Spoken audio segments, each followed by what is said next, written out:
Vamos então meditar nas Escrituras e eu queria convidar-vos a abrir a palavra do Senhor no livro de Isaías. Isaías capítulo 1. Isaías capítulo 1. E desejava partilhar convosco alguns pensamentos que o Senhor pôs no meu coração, partilhar convosco nesta manhã. Os cânticos que nós temos cantado nesta manhã têm sido falando acerca da salvação, têm falado acerca da graça de Deus. E de facto é por aí que nós vamos continuar. Vamos falar basicamente acerca da salvação.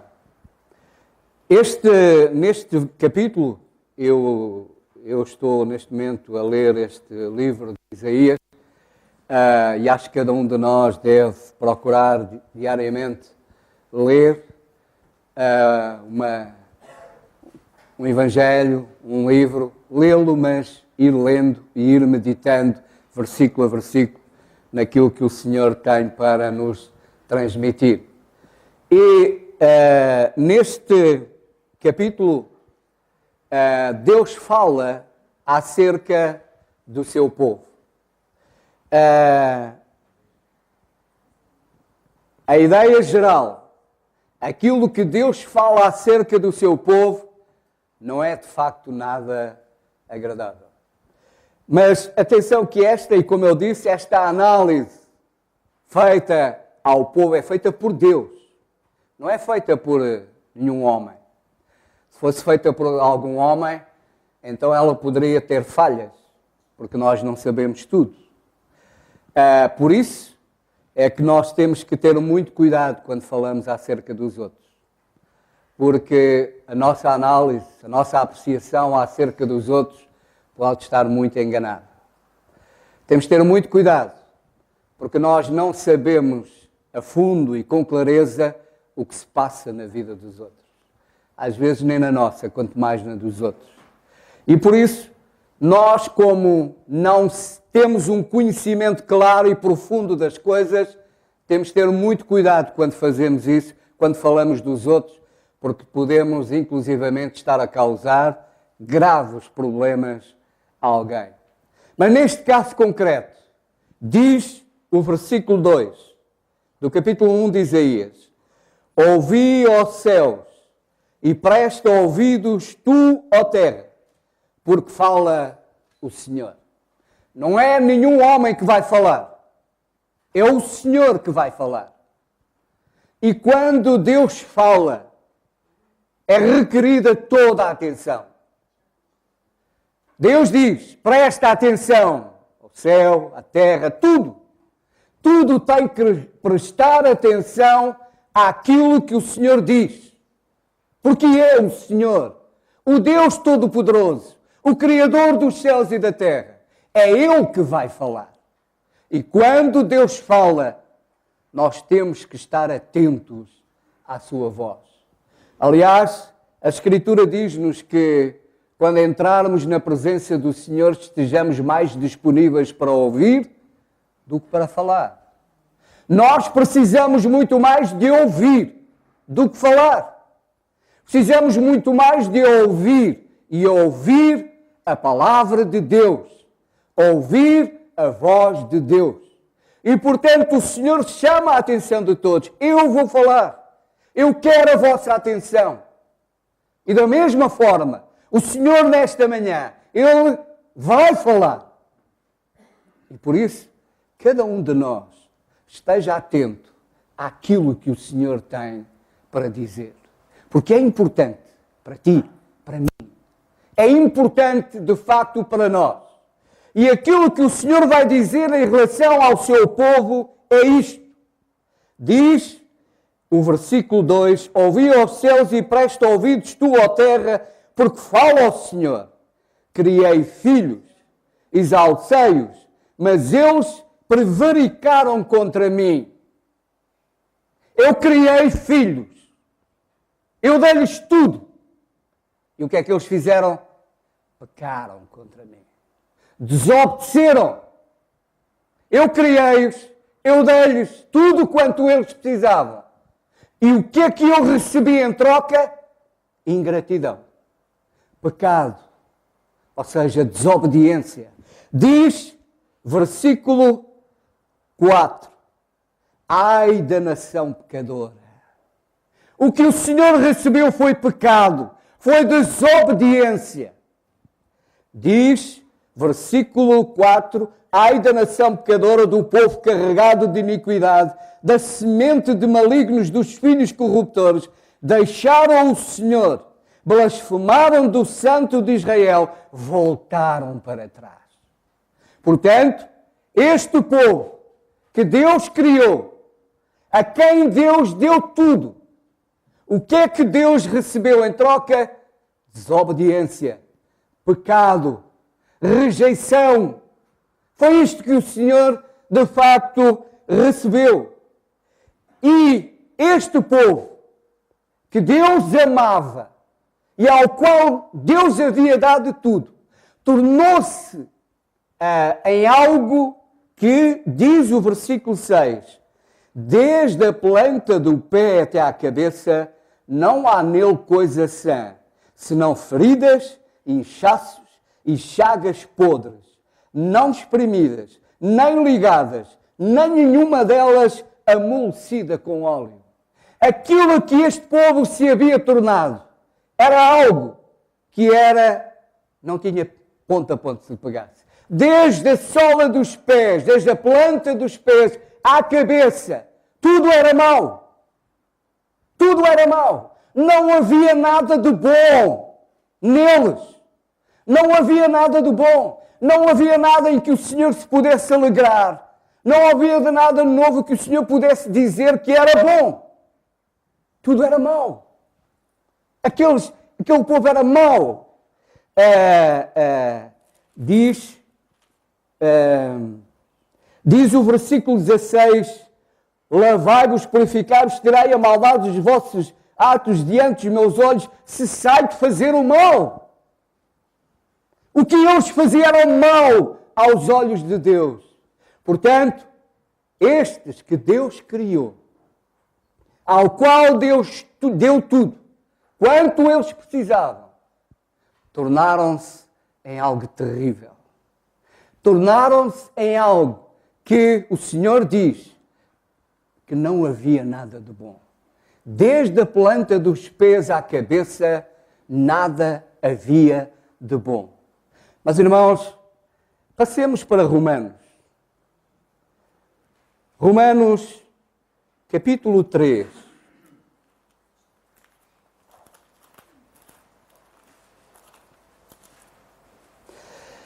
Romanos, capítulo 3. E versículo 9. Romanos, capítulo 3 e versículo 9. Diz assim, versículo 9. Pois que somos nós mais excelentes? Somos nós melhores do que eles? Algum de nós aqui considera-se que é melhor do que era, ou seja, a descrição que Deus faz do seu povo naquela altura? Será que Deus poderia falar algo de melhor em relação a cada um de nós?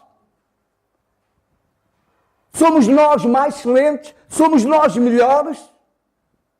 O apóstolo diz, de maneira nenhuma. Pois já antes demonstramos que tanto judeus como gregos, todos estão debaixo do pecado. Não há diferença, irmãos. Não há diferença entre nós e os judeus daquela altura. Não há diferença entre uns e outros.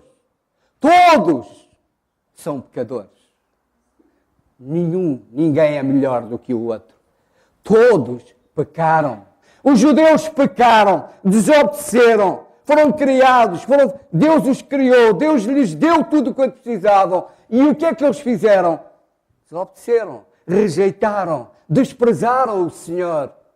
E agora, nos nossos dias, no nosso tempo presente, o que é que nós vemos? O homem é diferente. Há alguma coisa melhor? Há de facto melhoras entre os judeus de então e os judeus de agora? Não há diferença absolutamente nenhuma, porque são iguais, porque ambos têm algo em comum. Todos são pecadores. E diz mais a descrição, como está escrito, versículo 10. Não há um justo nenhum sequer. Não há ninguém que entenda. Não há ninguém que busque a Deus. Todos se extraviaram e juntamente se fizeram inúteis. Não há quem faça o bem. Não há nenhum só. A sua garganta é um sepulcro aberto.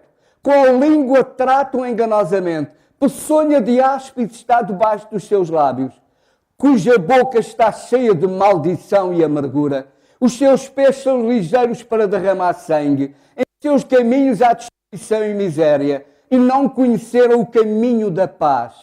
Não há temor de Deus diante dos seus olhos. Nós sabemos que tudo o que a lei diz, aos que estão debaixo da lei o diz, para que toda a boca esteja fechada, todo o mundo seja condenado diante de Deus. Por isso nenhuma carne será justificada diante dele pelas obras de lei, porque pela lei veio o conhecimento do pecado. Qual é a diferença? Lendo este texto, lendo aquilo que lemos em Isaías, qual é a diferença? Há alguma diferença entre uns e outros? A maldade continua. O desprezo ao Senhor continua. Aquilo que nós assistimos dia a dia, de facto é terrível. As notícias que ouvimos, a maldade do homem, as coisas terríveis que o homem é capaz de fazer e o desrespeito total por Deus. A rejeição total por Deus. Não há temor não há temor pelo Senhor. Não há nada. O homem tem desprezado Deus, tem se afastado de Deus, voltaram para trás, têm desprezado Deus. E, portanto, a diferença entre nós, os do nosso tempo, e o tempo de que Isaías fala, a diferença é nenhuma, porque todos somos pecadores. Por isso, todos estamos em pé de igualdade. Todos nós somos, então, irmãos, somos amigos, todos nós somos condenáveis. Todo homem é condenável. Perante aquele quadro, perante aquilo que nós lemos em Isaías, podemos dizer, não havia esperança para aquele povo. Não havia esperança absolutamente nenhuma. Aquilo que eles mereciam era serem condenados. O que eles mereciam era ser condenados por Deus, ser castigados por Deus. Era o que os seus feitos mereciam. E nós, irmãos? E nós? Hoje, nos nossos dias, o que é que o homem de facto merece? O homem que tem desprezado Deus, que tem blasfemado do nome do Senhor, que se tem afastado do Senhor, cuja miséria é cada vez maior. O que é que o homem merece? A conclusão é que nós chegamos também, é que não há esperança para o homem. Não há esperança para o homem. Não há esperança no homem. O homem por si mesmo jamais será capaz de se tornar melhor. Jamais será capaz de alterar a sua situação. Jamais. E tanto no passado como no presente, aquilo que o homem merece é condenação eterna. Porque esse é o resultado dos seus feitos. Porque, aliás, diz, versículo 23 do Romanos 3, diz, porque todos pecaram, destituídos ou separados estão da glória de Deus. E ainda no capítulo 6 e verso 23, que diz, porque o salário do pecado é o quê? É a morte. A recompensa, o que o homem merece, tanto o judeu como o gentio, o que o homem merece, porque é pecador, aquilo que o homem merece é a morte eterna, é a separação eterna de Deus. E perante este quadro, perante tudo isto, de facto, o homem tem que chegar à conclusão, não há esperança para mim.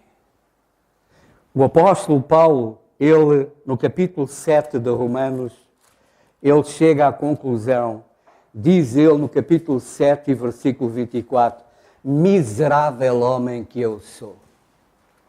A conclusão a que o homem chega é essa: que miserável que eu sou. Como é que eu consigo ser tão mau? Como é possível eu fazer tanta maldade? Como é possível eu ter pensamentos que tenho? Como é que é possível eu, de facto, ter este comportamento? Mesmo aqueles que pensam que são muito bons, a palavra de Deus diz que essas boas obras são como trapos de imundície, não valem nada. Porque, de facto, o homem é pecador. E como pecador, a única coisa que merece é a condenação. Porque o homem tem desprezado Deus, tem se separado de Deus, tem desprezado a palavra de Deus, tem valorizado mais a palavra do homem, tem valorizado mais o seu próprio entendimento, tem escolhido o seu próprio caminho, quer tomar as suas decisões. E o que é mais grave é que ainda tem a ousadia, quantas vezes, de culpar Deus. De dizer que Deus é culpado das coisas que sucedem neste mundo. Se foi essa a escolha que o homem fez, o homem escolheu separar-se de Deus. O homem escolheu viver sem Deus. O homem escolheu desprezar a palavra de Deus. O homem escolheu fazer o que era mau. E por isso, o homem colhe o fruto que semeou. Portanto, se há alguém que não tem culpa, é o Senhor. Porque, como lemos, eu criei. Deus nos criou. Criou o homem. Não criou o homem para ser aquilo que ele é. Criou o homem para ser feliz. Criou o homem para fazer o que está certo. Criou o homem para ter, de facto, abundância, para ter comunhão com Ele. Deus criou o homem para ter comunhão com Ele. E o homem, a escolha que o homem fez, não queremos o Senhor. Queremos seguir o nosso caminho. Queremos tomar as nossas decisões, porque nós é que sabemos qual é o melhor para a nossa vida. Nós somos filhos e temos filhos. Quantos de nós aqui demos tanto trabalho aos nossos pais? Quando os nossos pais nos disseram, olha que esse caminho não é o caminho certo. Esse caminho leva-te ao sofrimento. E nós dissemos, não, eu é que sei. Este é o caminho que eu quero, é por aqui que eu vou. E depois batemos com a cabeça na parede. E é o nosso pai é que tem culpa das nossas decisões. O Senhor também não tem culpa das decisões que o homem toma erradamente. Portanto, a conclusão a que o homem tem que chegar é esta: eu sou um miserável pecador. Eu sou um miserável pecador. E como um miserável pecador que sou, eu não mereço que Deus olhe para mim. Eu não mereço que Deus atente para mim. Eu mereço que Ele me condene. Isto é aquilo que nós merecemos. Mas o Senhor não é assim. O Senhor que nos criou e que nos amou, Ele continua a amar. Porque nós vemos nas Escrituras que Deus condena o pecado. Deus abomina o pecado. Deus não tem comunhão com o pecado, mas Deus ama o pecador. Deus nunca deixou de amar o pecador. Nunca deixou de querer ter comunhão com o pecador. Nunca deixou de querer o homem consigo. Ele nunca deixou de te amar. Ele nunca deixou de estar atento a ti. Por isso, em Isaías, voltando rapidamente lá, em Isaías, depois de tudo isto, o Senhor diz no versículo 10, ouvi a palavra do Senhor, vós, príncipes de Sodoma, prestai ouvidos à lei do nosso Deus, vós, ó povo de Gomorra, ouvi a palavra do Senhor. Portanto, o Senhor, Ele diz, ouvi a minha palavra. Porquê? Porque ainda há esperança. Ainda há esperança que as coisas se alterem. Oh, mas para isso, deixa de te ouvir a ti mesmo. Deixa de ouvir o que os homens dizem.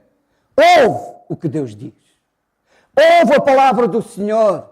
ouvi a palavra do Senhor. Diz a Escritura que a fé vem por onde?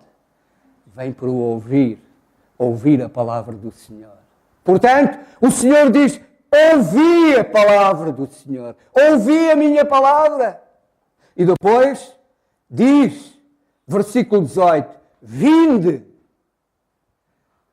O Deus que podia abandonar o homem à sua sorte, o Deus que podia castigar o homem, tinha todo o direito para o fazer. No entanto, em vez de castigar, ele diz, ouvi a minha palavra e vinde a mim, porque há esperança. A conclusão é que, humanamente falando, olhando para nós, a conclusão a que chegamos é, para nós não há esperança. Porque, de facto, no homem não há esperança. Não há esperança que o homem mude, nem há esperança, de facto, que o homem resolva o seu problema. Olhando humanamente em relação ao homem, não há esperança para o homem, porque o homem jamais será diferente. O homem jamais poderá resolver o seu problema. Mas o Senhor diz, há esperança. E a esperança está no Senhor. Não é no homem. E então o Senhor diz, vinde. Este foi um convite que o Senhor fez ao seu povo, aos judeus. O convite que o Senhor fez, vinde a mim. Vocês estão nesse estado, mas eu continuo a amar-vos. E eu quero-vos. Vinde a mim. E sabem, diz o resto do versículo, então, vinde, então e ergui-me, diz o Senhor, ainda que os vossos pecados sejam como a escarlata, eles se tornarão brancos como a neve. Ainda que sejam vermelhos como o carmesim, se tornarão como a branca lã. Ainda que vocês sejam isso, ainda que a vossa vida seja de pecado, eu posso mudar a vossa vida. Eu quero mudar a vossa vida. Vocês não têm que viver assim, vocês não têm que ser condenados, somente têm que vir a mim. E eu transformarei a vossa vida. Vinde a mim. E este convite do Senhor, vinde a mim, não é muda a tua vida, muda os teus... Não, vinde como estás. Vem como estás. Porque eu mudarei a tua vida. Ainda que sejas o maior pecador, ainda que tenhas feito as coisas mais terríveis, mas não há pecado nenhum que eu não possa perdoar. Não há pecado nenhum que de facto eu não possa cobrir. Não possa de facto lavar, transformar. Então, o Senhor, Ele convida, faz o convite ao seu povo. Vinde a mim. Mas no versículo seguinte ele também diz, se quiserdes, versículo 19, se quiserdes e ouvirdes, comereis o bem da terra. Mas se recusardes e fordes rebeldes, sereis devorados à espada, porque a boca do Senhor o disse. Se quiseres vir de mim, eu tenho poder para transformar a vossa vida. Vocês podem voltar a ter comunhão comigo. Podemos voltar novamente a nos reconciliarmos. Todo o vosso pecado eu esquecerei. Tudo será coberto. A vossa vida mudará. Esta é a oportunidade que o Senhor está a dar a quem não merece. Isso é graça. É a graça de Deus. Manifestada a quem não merece nada, a não ser a condenação. Mas Deus diz, vinde, eu amo-te. Eu quero transformar a tua vida. Eu quero transformar a tua vida de pecado em algo de santidade. Eu quero, mas se tu não quiseres, então podes ter a certeza que serás condenado.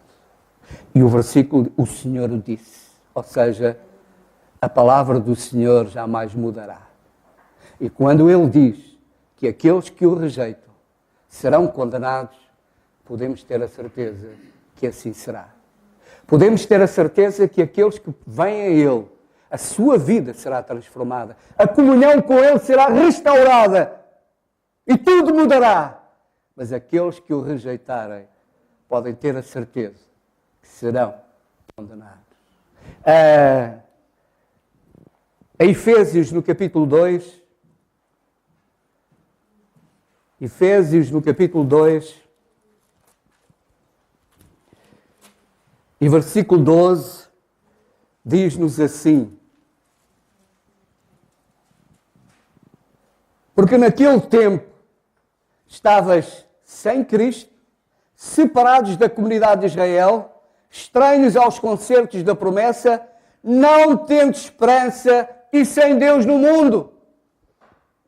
Naquele tempo em que, e este é o tempo em que muitos estão nesta situação, sem esperança. E não têm esperança porquê? Porque estão sem Deus. Quem não tem Deus não tem esperança. Não espera nada. O que espera é morrer e tudo acabou. Não. Esse é o estado daquele que se encontra sem Deus. É o estado em que toda esta humanidade se encontra sem esperança absolutamente nenhuma. Porquê? Porque está sem Deus. Mas, diz Mateus 11, 28,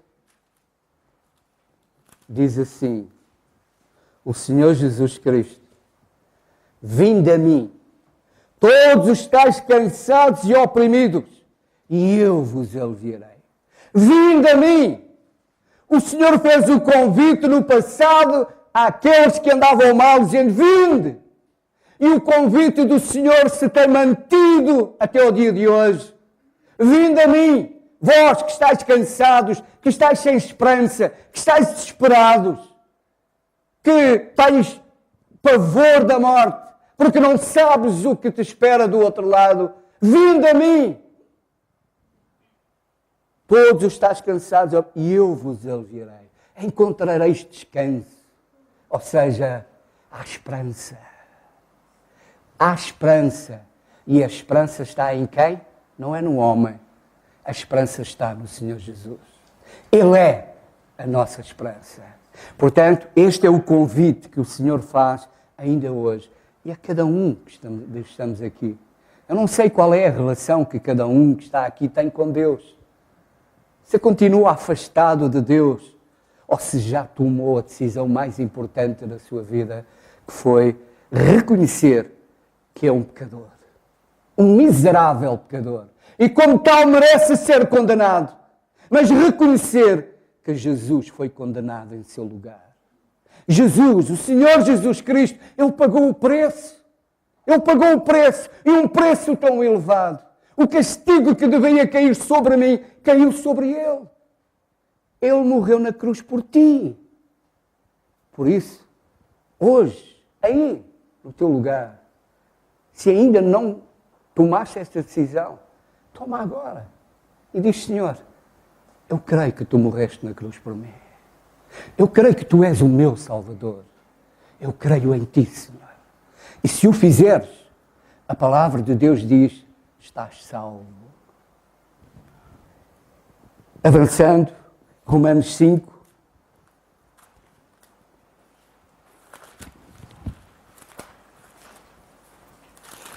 Romanos 5 diz,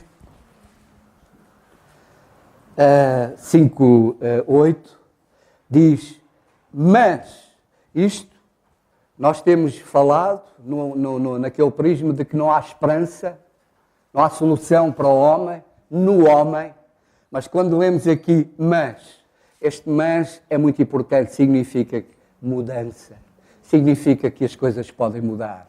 Então diz: mas Deus prova o seu amor para conosco, em que Cristo morreu por nós, sendo nós ainda pecadores. Mas Deus prova o seu amor. Deus não diz apenas que te ama. Ele provou que te ama. Ele provou que me ama ao dar o seu Filho para morrer na cruz por nós. Esta é uma prova tremenda do amor do Senhor. Ainda não quero atrasar muito, na primeira epístola, primeira carta a Timóteo, no capítulo 1 e verso 1 diz: Paulo, apóstolo de Jesus Cristo, segundo o mandado de Deus, nosso Salvador e do Senhor Jesus Cristo, esperança nossa. O Senhor Jesus Cristo é a nossa esperança. E, voltando ainda novamente a Romanos 5, e ao versículo 8, que diz, e o 11, mas Deus prova o seu amor para connosco em que Cristo morreu por nós, sendo nós ainda pecadores, logo muito mais agora sendo justificados pelo seu sangue, seremos por ele salvos da ira. Porque se nós, sendo inimigos, fomos reconciliados com Deus pela morte do seu Filho, muito mais, sendo já reconciliados, seremos seremos salvos pela sua vida. E não somente isto, mas também nos gloriamos em Deus por nosso Senhor Jesus Cristo, pelo qual alcançamos a reconciliação. Portanto, a esperança para o homem é Jesus. O Senhor Jesus Cristo, Ele que, como lemos neste versículo, derramou o seu sangue na cruz do Calvário para nos lavar e purificar de todo o pecado, para nos tornar brancos como a branca lã. Ele nos lava e purifica de todo o pecado. Quando eu creio no Senhor Jesus Cristo como meu Salvador, o sangue de Jesus me lava. Agora, quando Deus olha para mim, Ele não me vê como eu sou, um pecador, mas vê o sangue do seu Filho que me cobre de todo o pecado. E por isso eu posso ter novamente comunhão com Ele. Por isso eu sou reconciliado com Deus. Portanto, crê no Senhor Jesus Cristo e serás salvo. Ainda para terminar, no capítulo 5, ainda, e versículo 1 diz, sendo, pois, justificados pela fé, temos paz com Deus por nosso Senhor Jesus Cristo. Agora, eu falo por mim. Eu, pela graça de Deus, estou salvo. Porque um dia, pela fé, eu criei no Senhor Jesus como meu Salvador. E agora, eu estou em paz com Deus. Porque desfruto da paz de Deus. E mais, e ainda, só mais um versículo, no capítulo 8 de Romanos, e versículo 1 diz, portanto agora, nenhuma condenação há para os que estão em Cristo Jesus, que não andam segundo a carne, mas segundo o Espírito. Nenhuma condenação há para os que estão em Cristo Jesus. Estou tranquilo, estou descansado, porque sei, quando o Senhor me chamar, eu irei para estar com Ele para todo sempre. Não somente eu tenho esta certeza todos podem ter, desde o momento em que creiam no Senhor Jesus Cristo como vosso Salvador. Que o Senhor nos abençoe.